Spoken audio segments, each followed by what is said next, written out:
Welcome back to the Vivo channel. In this video, you are going to experience extreme low light, extreme night photography taken by the S24 Ultra.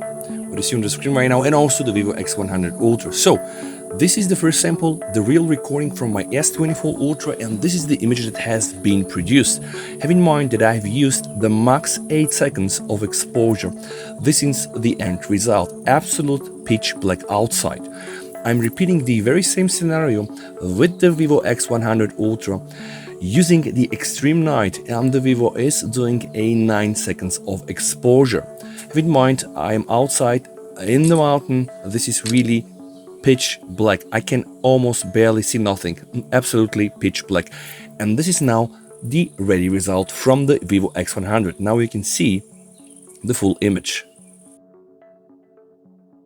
And this here is the comparison of both images. On your left, you can see the image produced by the Samsung Galaxy S24 Ultra. It is roughly 2 megabytes. And on your right, you can see the image produced by the Vivo X100 Ultra. It is almost double the size with 5 megabytes. Now, what is interesting is that the aperture used is the lowest one available on the phones. You can see the ISO that the Vivo X100 Ultra used to capture this insane image is 65,000, if not cooked. Right now, I don't really think that's cooked, but this is what the EXIF shows. The S24 Ultra used an ISO of 3200. Now, of course, the ISO value doesn't play the main role here. It is the sensor side, so it's a combination of factors. So if we have to look at the S23 Ultra sensor size, which is completely the same as the S24 Ultra, it is 1 inch over 1.33 circle, like 72 millimeters. This is how it looks like, and this is something that is already 1 inch in the Oppo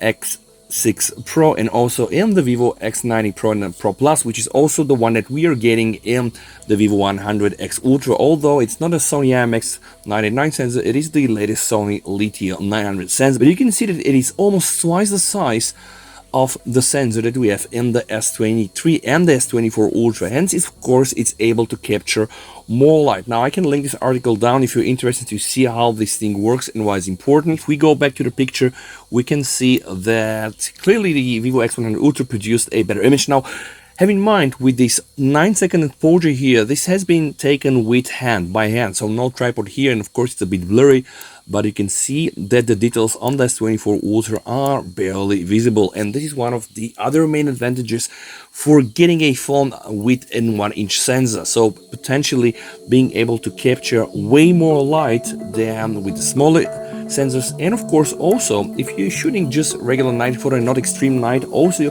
less blurry images, because they've been taken like 2-3 seconds and not like 5-6 seconds here. So thank you so much for watching, guys. VST over and bye.